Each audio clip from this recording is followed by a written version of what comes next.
네, 오늘 정치 부문 토론을 함께 하기 위해서 출연진 두 분 정말 귀하게 모셨습니다. 먼저 한선교 새누리당 의원 나오셨습니다. 안녕하세요. 예, 오랜만에 감사합니다. 뵙습니다. 예. 민영삼 사회통합전략연구원장 나오셨습니다. 안녕하십니까?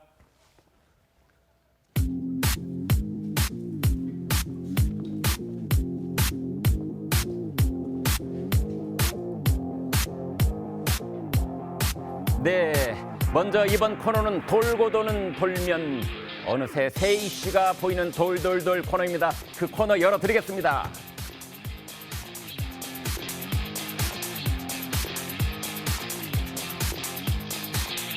네, 먼저 맨 위에 있는 뉴스부터 살펴보도록 하겠습니다. 땡박 정진석, 친박 비대위원장 분리 요구 최후 통첩, 비박 반발, 원내의 총회마저 연기, 이런 매일경제 신문 기사입니다. 자, 이 가려진 이 한 글자 뭘 것 같습니까? 제가 열어드리겠습니다. 낀박이랍니다. 네, 참 신문들 야속합니다. 한 의원님. 예. 네, 낀박 맞습니까? 지금 글쎄요, 정진석 표현을 원내대표한테 누가 낀박이라고 했네요. 네이밍을 했는지 예. 정 대표가 좀 봤겠죠 이미 기사. 네. 좀 아쉽네요. 낀박은 아니고 이 양반이 저 충청도 양반이라 아, 사람이 좋아서 결정 내렸는데 좀 시간이 걸리는 것 같습니다. 예. 네. 아, 그런데 한 의원님 오늘 한국일보를 보니까 새누리당 의원들을 개파 분류를 하면서 우리 한 의원님은 친박 쪽에 속하기는 하는데 독립파벌이다 이렇게 해놨어요. 그거 맞습니까? 글쎄요, 저도 그거 보고 예. 저한테 뭐 취재를 하거나 이런 건 아닌데 아, 예. 내가 어느새 독립 세력으로 갔구나. 독립은 아니고 독신은 됩니다. 왜냐하면 아. 저는 세력이 없고 혼자서 예. 맨날 그렇게 지내니까 아무튼 뭐 친박에서 멀리 보내진 않아서 고맙게 생각합니다. 네. 아, 고맙게 생각하신다. 네. 독립 세력이라고 하면은 기분이 좋으십니까? 아니면 좀 아쉽습니까? 그것이 이제 해석하기 나름인데 조금 뭐 성격이 이상해서 독립한 사람들도 있을 것이고 아니면은 좀 중립자적 위치에서 어떤 바른 소리를 해서 독립 세력으로 된 경우도 있고. 근데 예전 2007년도에 이 경선 네. 대선 후보 경선 때 이렇게 보니까 중립이라는 분들은 다 저 친이더군요. 예. 근데 저는 친박 독립 세력 저 좋습니다. 친박이라는 것에 대해서. 친박 독립 세력, 우리 한 의원님 마음에 꼭 드시는 예. 그런 표현 같습니다. 민 원장님. 예. 그런데 지금 정진석 원내대표는 뭐 기자들한테 친박이란 말도 쓰지 말고 비박도 쓰지 말라 그랬는데 기자들이 참 부탁하면 안 들어주고 역공을 하는데 낀박이라고 해버렸어요. 예, 그러니까요. 근데 아무튼 우리 그 한성교 의원님처럼 예. 정말 정파로서 친박을 바라보는 게 아니라 예. 친박은 친박인데 국민을 바라보는 친박. 하. 이런 분들이 계시면은 이게 결국에는 친박이면서도 친박 내부에게 쓴소리를 하는 석차를 얘기를 하는 그런 분들이 이제 많아야 되는데 정진석 원내대표의 그런 어떤 그 발걸음 스탠스도 바로 그런 것 같아요. 네. 결국에는 친박의 틀을 벗어나지 않지만은 우리가 새누리당이 살기 위해서 국민들에게 더 다가가기 위해서는 결국에는 혁신하고 쇄신해야 된다. 그러기 위해서는 좀 다른 모습을 갖춰야 된다라는 그런 정진석 원내대표의 어떤 혁신 의지가 배어나는 행보가 아닌가 저는 그렇게 봅니다. 네. 아니 그런데 지금 이 친박 쪽하고 정진석 원내대표 사이에 누가 뭐 빚을 졌느니 빚진 게 없다느니 뭐 이런 얘기를 하고 있는데 무슨 뜻입니까, 한 의원님? 글쎄요, 뭐 그게 이제 뭐 공천과 관련해서 채무 관계가 있다 그런 건 참 슬픈 얘기인데 네. 뭐 그런 정도까지 올라가는 얘기가 아닌가 싶습니다. 하지만은 정당의 공천이라는 게 늘 그렇게 원칙적으로 되지는 않지만은 네. 정말 좋은 인재들을 모아서 그 당의 어떤 방향이라든지 가치관을 철학을 실천할 수 있는 사람. 그래서 아마 정진석 의원이 아마 여러 경우 8번인가 공천을 받았다고 그러죠. 네. 그러니까 사람이 참 인재죠, 인재. 그래서 뭐 빚진 게 없다 이렇게 정 대표가 얘기를 하자 친박 쪽에서 무슨 소리야? 당신 우리들한테 4번이나 빚졌어. 뭐 이렇게 얘기가 오갔다는데 민 원장 어느 쪽 말이 맞습니까? 근데 그 친박의 말씀도 맞고요. 네. 그다음에 이제 그 정진석 원내대표의 얘기는 해석을 하자면은 굳이 누가 맞고 틀리고를 떠나서 정진석 원내대표 아까도 말씀드린 혁신 의지로 봐야 된다. 그러니까 더 구체적으로 말씀드리면 그동안의 공천 과정을 넘어서 가장 최근에 네. 원내대표 선거에서 친박의 전폭적인 측면 지원을 받아서 원내대표가 당선된 게 아니냐. 네. 그런 의미에서 이 정진석 원내대표가 내가 친박의 측면 도움을 받고 원내대표에 당선된 건 사실이지만은 예. 우리가 새누리당에 살기 위해서는 내가 앞으로 이렇게 해 나가겠다. 그러니까 좀 협조를 구한다라는 의미에서 교회 친박에 신세진 게 없다라고 정치적 채권 채무 부인을 갖다 하는 거죠. 네. 근데 누가 봐도 친박의 도움을 받고 원내대표 된 건 사실 아닙니까? 예. 하지만은 친박의 도움을 받았다 하더라도 친박이 자기들 마음대로 원내대표를 조종할 수 있는 그런 인물로서 이렇게 뽑았다면 그건 잘못된 일이죠. 네. 그런데 지금 아까 조금 전에도 말씀을 드렸습니다마는 이 친박이다, 비박이다, 뭐 야당 쪽에서는 친노다, 비노다. 참 그 문제적 그런 조어라는 생각이 들기는 하는데 네. 그걸 이번에 이제 정진석 원내대표가 뭐 정색을 하고 지금 얘기를 꺼낸 것 같아요. 친박, 비박 제발 좀 쓰지 마라. 왜 그렇습니까? 결국에는 이제 본인들이 결국에는 어떤 그 정파, 계파에 의해서 계파 패권에 의해서 움직이는 정당이 아니라는 그런 그 설명을 하기 위해서 그런 요청을 하는 걸로 보이는데 야당도 마찬가지입니다. 야당에서도 정말 그 친노 비노로 하지 말고 주류 비주류로 해달라고 했는데 근본적인 것은 정말 어떤 그 당의 이익보다 국민의 이익보다 먼저 우선시하는 어떤 계파로서 정파적 결사체로서의 계파 이익을 먼저 하는 이런 정치 행태를 바꿔야지. 네. 그런 게 아니겠습니까? 말로 없앤다고 해서 없어질 일은 아니지 않습니까? 네. 없어지지 않겠죠. 없어지지 않는다. 그런데 개파라는 것이 일정 정도 좀 긍정적인 역할을 하는 측면도 있지 않겠습니까? 그러니까 제가 요즘 그 친박, 비박, 뭐 개파 얘기할 때 예전에 왜 YSDJ 시절에 같은 야당이라도 같은 당이라도 뭐 동교동계, 상도동계 물론 그것도 칭찬과 비판을 함께 받은 적이 있는데 네. 오히려 그 보수들이 큰 결정을 할 때 뭐 타협도 하고 경쟁도 하고 뭐 해서 발전적으로 나갈 수 있으면 좋은데 지금은 그런 소위 보수들도 저는 없다고 봅니다. 네. 그러니까 조금 연륜이 적은 의원들이 나서서 강하게 발언을 하면 그게 바로 친박의 뜻이 되고 왜곡되는 경우가 많죠. 네. 근데 한 의원님 지금 새누리당 내에서 개파가 있다고 한다면 그 의원들이 개파의 좌장 눈치를 많이 봅니까?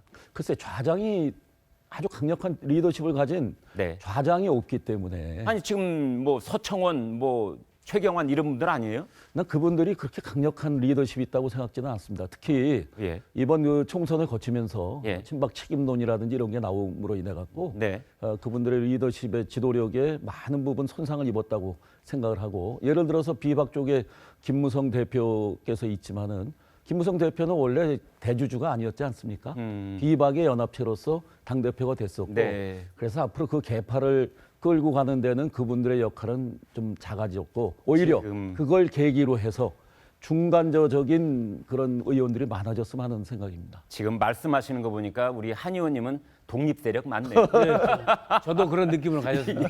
확실히 그 독립 친박이심을 감사합니다. 느낄 수가 있는데 예. 근데 그럼에도 불구하고 우리가 객관적으로 보기에는 늘 의원총회를 하고 나면은 또 저번에 무슨 회의를 하고 나면은 그렇지 않습니까? 지난 총선에 대한 실패 책임도 네. 결국에는 김무성 대표가 억세를 갖고 영도다리에 감으로써 더 격화됐다면서 김무성 대표에게 책임을 떠넘기는 네. 도저히 객관적으로 수긍이 갈 수 없는 그런 주장을 하는 분들이 결국에는 어떤 그룹으로서의 친박 의원들이 아닌가. 그리고 그 친박 의원들의 의사를 결집해내서 어떤 단체로서 의견을 갖다 하나로 내는 어떤 보이지 않는 손이 있지 않는가 하는 의미에서 친박인의 어떤 친논에 하는 얘기를 하는 거죠. 네, 민 원장님. 그런데 여당, 야당으로 좀 나눠 본다면 개파의 개파별 장악력이라고 할까? 이건 야당 쪽이 좀 더 강합니까? 훨씬 더 강하죠. 아, 예, 그리고 이제 그 과거에 이제 YS 이제 민주당에서부터 쭉 내려오는 신파 군파의 이제 그 계보가 확실하게 있습니다. 60년 네. 역사에. 예. 근데 결국에는 가장 최근에 이제 친노 비노 그다음에 그 전에는 뭐 말씀하신 YS 상도동 동교동계 보면은 완전히 따로 살림이 따로 있는 거죠. 따로 있는 거 가장 중요한 것은 공천권에 있는 겁니다. 공천권에. 예, 결국에는 동교동계 상도동계가 나눠서 몇 대 몇으로 공천권을 갖다가 가지면서 동교동계는 김대중 대통령, 김대중 총재의 의중에 따라서 공천을 받고 못 받고 하기 때문에 네. 그 공천권에 의해서 저는 개보원의 결속력이 결정되는 거죠. 근데 그 친박, 비박 우리는 그렇게 이제 나눠져 있다고 네. 주류, 비주류. 근데 실제로 어떤 당내의 쟁점 사안에 대해서 그러면 친박 요즘 얘기하는 60, 70명이 모여서 결정을 하냐. 그거 아니고 제가 보기엔 한 대여섯 분 모여서 얘기하면 그게 뭐 전파가 되는지 그래서 전 그거에 대한 대표성도 전 없고 아까 말씀드린 대로 이젠 다 영향력이 없어진 분들이니까 좀 이제 빠져주시면은 당이 앞으로 쇄신하고 혁신하는데 전 도움이 된다고 생각합니다. 네, 독립 세력이라고 스스로 주장하시는 한선규 의원 말씀을 듣고 혹시 좌장이라고 스스로 생각하시는 분들 섭섭하실지 모르겠습니다. 그런데 어제 오늘 넘어오면서 새누리당에서 뉴스는 정진석 원내대표고 정진석 원내대표의 태도입니다. 그중에서 하나 도드라진 부분이 있는데 바로 지난 19대 본회의 마지막 날 통과된 상시청문회법. 이것에 대해서 청와대가 지금 이 말을 좀 아끼고 있는 사이에 정진석 원내대표가 오히려 깃발을 들고 나가서서 대통령이 거부권 행사해야 된다. 이런 얘기를 하고 있습니다. 자, 민 원장님, 왜 그렇습니까? 결국에는 이제 그 결과적으로 예. 법적으로 보장되어 있는 대통령 상권 분립에 있어서 예.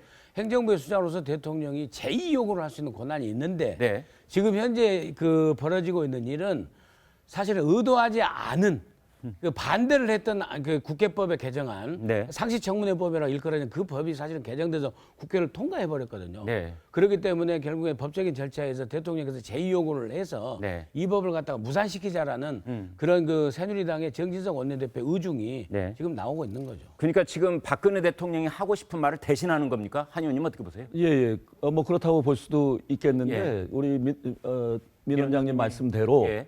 이거 법이 정한 대로 상권 분립 내에서 서로의 권한을 행사하면 되는 거지. 네. 근데 이제 그게 자꾸 OX로 이렇게 이제 방송에서 대통령이 하실 거냐 안 할 거냐 예. 이러니까 이제 더 많은 관심을 갖게 되는데 네. 대통령은 대통령으로서의 권한을 행사하면 되고 아. 그것이 국회에 오면 국회의원들의 다수의 총의에 의해서 최종 결론 지어지면 되는 것이지 저는 그렇게 큰 일은 아니라고 생각합니다. 아니 대통령께서는 이제 곧 아프리카 순방 떠나시는데 그 사이에 지금 정진석 원내대표가 뭔가 여의도 분위기를 좀 잡아보려고 하는 겁니까? 어떻게 그렇죠. 보세요? 당연히 네. 그런 거죠. 그러니까 의도하지 않았던 법이 통과되고 상당히 놓친 측면도 있습니다. 네. 새누리당의 그 의원들에게 19대 의원들에게 사실 좀 책임이 있죠. 결국에 당론하게 다르게 그다음에 흔히 말하는 이탈표도 있었고 네. 유승민 의원을 비롯한 몇 분들의 그렇기 때문에 그걸 갖다가 되돌리려고 사전에 지금 분위기 조성을 위해서 원내대표가 나오는 건데 무력화시키는 방법은 두 가지가 있죠. 대통령께서 그냥 공표를 안 하고 가는 방법도 있고 제2요구를 하는 방법도 있고 하는데 그 사전 작업으로 그 새누리당의 그 원내대표 정진석 원내대표께서 지금 분위기를 잡고 있는 것 같습니다. 네, 돌돌돌 뉴스 두 번째 순서로 넘어가겠습니다. 국민일보입니다. 정의화, 유승민 두 사람 얼굴 사진 있죠? 19일 국회 본회의 끝난 직후 서로 손 맞잡을지 관심 집중인데 이 안에 무슨 말이 들어가 있을까요? 15분간 독대했답니다. 네, 한 의원님. 네. 15분간 독대 상당히 긴 얘기 나눴다 할 수 있겠네요.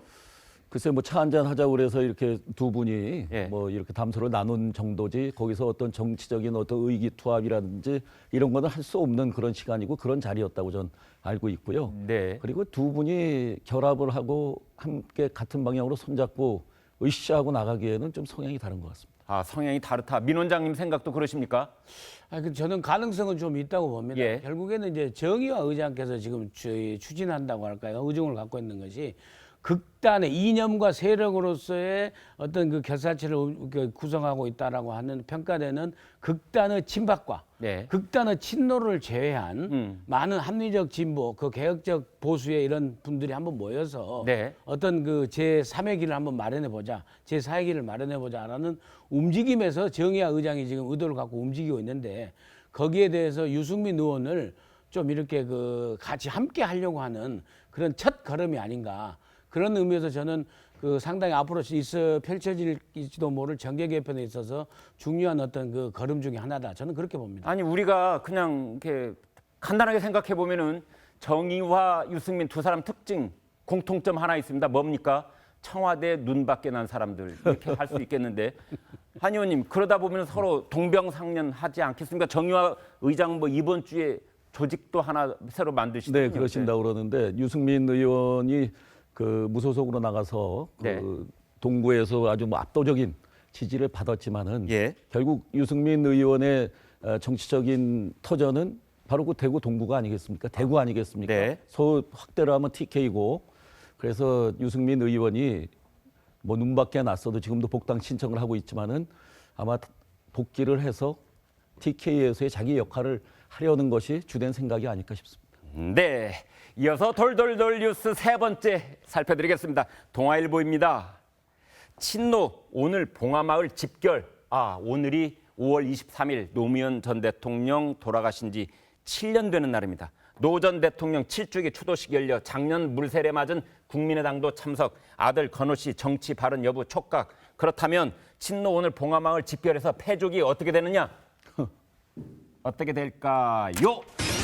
부활을 선언할 것이다. 자, 이렇게 되어 있습니다. 그런데 야권 대선 주자들한테 노무현 전 대통령이 징검다리 역할을 한다, 이런 기사가 오늘 한 군데 있던데 무슨 뜻입니까? 결국에는 이제 노무현 대통령의 7주기를 맞이해서 네. 지금 야권에서 대권의 꿈을 갖고 뛰는 여러분들이 네. 지금 각자 그 봉하마을에 전부 모여서 예. 지금 새 결집을 하면서 나름대로 행보를 보여주면서 존재감을 과시하는 게 아니냐, 그런 의미에서 일종의 그 징검다리. 네. 그래서 꼭 매년 5월 23일만 되면은 예. 그런 상황들이 5월 27, 5.18 광주 민주화 운동과 예. 이렇게 해서 서로 맞물려 가지고 결국에 야권에, 그 중에서도 그 대선 후보로 뛰는 이런 분들의 어떤 정치적인 그 행보의 지평을 넓혀주는 그런 날이기 때문에 이런 얘기가 나온 게 아닌가, 이렇게 보입니다. 네. 그런데 7주기 오늘 이제 또 추도식을 하게 되면은 누가 상주가 되는 겁니까? 아직도 문재인 당시 비서실장이 상주가 되는 건가요? 근데 그 징검다리 말씀이 나와서 예. 말씀드리면은 우리가 저 노무현 대통령께서 돌아가셨을 때 예. 그 외부 문상원 분들을 맞이하고 배웅한 분이 문재인 전 비서실장이죠, 예. 당시에. 그리고 뭐 며칠 전인가는 저 안희정 지사가 네. 나는 불편해서 몸을 풀고 있겠다, 뭐 이런 얘기도 했고요. 그래서 이번 7주기는 포커스가 문재인에서 역사적으로 안희정으로 가는 때가 아닌가. 우리가 프로야구 경기를 보면은 불펜에서 몸을 푸는 투수가 누군가를 보면은 저 경기를 이기려 하는구나, 저 경기를 포기했구나를 알 수 있는데, 아마 그래서 안희정 지사가 많이 부각되는 오늘이 아닐까 하는 생각도 갖고 있습니다. 네. 여기서 혹시 준비되셨으면 노건호, 그러니까 노무현 전 대통령의 큰아들이죠. 6주기 때, 작년 1년 전입니다. 그때 이 유족 인사말을 하면서 아주 가시돋친 얘기를 해서 그때 논란이 됐었습니다. 그 내용을, 민 원장님, 그 내용을 보면은 이 김무성 대표가 권력으로 전직 대통령을 죽음으로 몰아넣고 선거에 이기려고 국가 기밀 문서를 뜯어서 읊어댔다, 이런 말까지 했고, 내년 총선에는 노무현 타령, 종북 타령 좀 안 하시려나 기대가 생기기도 하지만 뭐가 뭐를 끊겠나 싶기도 하고, 막말에 가까운 그런 유족 인사말을 했어요. 그렇죠. 막말을 해서 많은 국민들한테 사실 비판을 받았죠. 그러니까 네. 어찌됐건 간에 그 추모를 하러 온 자리에 네. 그 실질적인 상주가 예. 추모객들에게, 저기 추모하러 온 더더구나 여당 대표로서 김무성 대표에게 네. 이렇게 막말에 가까운 얘기를 하는 것 그 자체, 네. 그 태도만으로 비판을 했고요. 예. 그다음에 이제 내용상으로 가면은 결국에 노건호 씨가 얘기한 건 그겁니다. 결국에 NLL에 관한 두 정상회담, 그 김정일 노무현 대통령의 정상회담 회의록에 공개 문제를 가지고 그 앞전 대선에서 그 선거에서 활용한 게 아니냐. 네. 그런 측면에서 이렇게 사람을 못되게 해놓고, 더더구나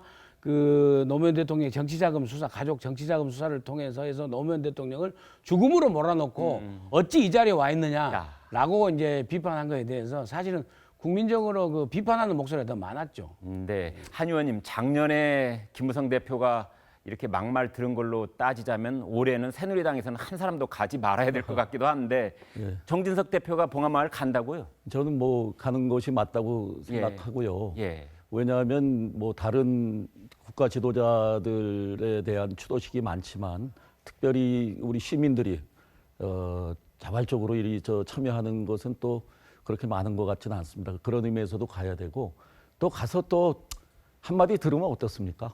그래서 예. 그분들의 맺힌 한이 풀어진다면 그것도 나는 우리 대표가 맞아도 되는 일이 아닌가 싶습니다. 네. 돌돌돌 뉴스 네 번째 순서 열어드리겠습니다. 조선일보입니다. 사진에 손학규 전 고문의 모습이 있습니다. 입가에 야릇한 미소가 떠올라 있군요. 정계 복귀 선언도 없이 그다음에 외친 손학규. 일본에서 돌아와 지지자들과 식사, 대통령 삼시세판 이런 말들이 터져 나왔답니다. 정계복귀 선언도 없이 저녁이 있는 삶 이 얘기를 다시 외치기 시작한 손학규 대표 돼 있는데 자 이제 손학규 고문 정계에 이미 복귀해 있다고 봐야 되겠죠? 예, 그렇습니다. 결국에는 이제 그 우리가 여태까지의 크고 작은 선거에서 가장 큰 그 인상에 남는 구호라고 그러면은 60년대 못 살겠다 갈아보자. 네. 그 이후로 가장 철학적인 의미에서 좀 어려운 측면이 있긴 하지만은 네. 이 손학규 대표 캠프에서 했던 저녁이 있는 삶이거든요. 네. 이 저녁이 있는 삶을 좀 모호하게 다시 얘기를 하신 겁니다. 손학규 전 대표께서. 근데 결국에는 정계복귀를 사실상 선언한 건데 네. 이상하게 구체적으로 시일을 갖다가 못 박진 않고 그냥 그 다시 판을 짜자, 새 판을 짜자, 그릇에 금이 같다라는 4.13 총선 미니 해석을 하고 계신데 약간은 애매하고 오늘 또 이제 그 봉화마을에도 안 가는 걸로 이렇게 정리를 예. 그런 한 상황인데 아직 정계복귀에 대한 정확한 기일 그런 스케줄은 아직 안 정해졌는 모양입니다. 네. 먼저 5.18 기념식에는 가시지 않았나? 그렇죠. 그랬었죠. 네. 뭐 과거에 또 노무현 대통령과 주고받은 그 여러 가지 추억들도 있고 네. 좋다고만 말할 수 없는 그런 이유도 있어서 안 가신지 모르겠지만은 그렇죠. 악연은 사실 있었죠. 아니 근데 그것 때문에 안 가신 건 아닌 것 그렇겠죠. 같고요. 예. 예, 그때 근데 아주 독한 말을 서로 주고받았죠. 이게 노무현, 손학규 뭐. 그렇죠. 그러니까 예. 그때 노무현 대통령이 머릿속으로는 한명숙 총리를 대통령 후보로 생각해 놓고 네. 여권에서 거론되는 대통령 후보들에서 전부 다 모질게 정말 노라고 답변을 한 겁니다. 네. 고건 총리에게도 그렇게 했고 잘못된 인사라고 했고 정운찬 총리도 했고 근데 그중에 손학규 대표한테는요. 한나라당에서 와서 온 분한테 보따리 장사라고 했습니다. 하. 예. 이게 얼마나 그 손학규 대표로서는 사실 모질게 지금 앙금이 남아 있겠군요. 가슴 아픈 소리죠. 아. 그러니까 손학규 대표도 가만히 앉고 한참 후에 예. 무능한 진보라고 또 얘기 근데 좀 실제 맞대응하셨고 무능한 진보라는 얘기도 그 뒤에 하셨지만은 예. 사실은 손학규 대표가 새누리당 공천으로 경기도지사를 했을 때 예. 이명박, 박근혜, 손학규 3자 대결 아니었습니까? 그 당시에도 당시 대통령이 노무현 대통령에게 좀 모진 소리를 가끔씩 했었습니다. 그래서 아마 봉화마을 가기가 좀 껄끄러운 그런 상태가 아직도 말끔히 씻겨지지는 않았다. 뭐 이렇게들 지금 보고 있는 것 같습니다. 그런데 이 손학규 고문 5월 18일 광주에서부터 지지자들이 바로 이 소리 외치고 있습니다. 손학규 대통령. 자, 민 원장님. 지지자들이 이런 말을 외칠 수는 있겠는데 손고문이 전혀 말리지 않는다고요. 그렇습니다. 그러니까 사실상 지난번에 엊그저께 5.18 예. 광주 민주화운동에 그 참배를 하면서 새로운 판을 짜야 된다. 나서겠다는 어떤 사실상의 대권 선언 행보를 했기 때문에 예. 지지자들이 더욱더 결집하고 이제 그도 그럴 것이 이번에 20대 총선에서요. 손학규 대표하고 함께 할 수 있는 흔히 말하는 손학규 계보 예. 이런 분이 한 10분 정도 이렇게 당선돼서 네. 기존에 있었던 이제 이찬열 의원이라든지 김진표 의원까지 포함하면은 거의 원내 교섭단체 구성도 감히 좀 넓히면 할 수 있을 정도로 세력이 확장됐기 때문에 나름대로 좀 힘을 받은 것 같습니다. 한 의원님, 그런데 정말 대통령 선거 준비를 하고 있는 사람조차도 지지자들이 누구누구 대통령 그러면 손살에 치면서 하지 마 이러지 않습니까? 예. 근데 손고문은 전혀 안 그러세요. 준비하고 계신가 보죠. 그래서 오히려 그런 소리를 좀 이렇게 나오게 할 수도 있겠다. 뭐 일부러 유도한 건 아니지만 예. 그 지지자들은 벌써 2007년부터 손 지사를 따라다니던 분들이 아닌가 예. 싶고 세 판째라고 생각하는 것은 아마 DJ도 그 승부 끝에 대통령이 되셨으니까 아직도 기회는 있습니다 하는 응원의 목소리가 아닌가 싶습니다. 그래서 삼시세판이다. 네, 알겠습니다. 오늘 두 분 말씀은 여기까지 듣겠습니다. 말씀 고맙습니다. 감사합니다.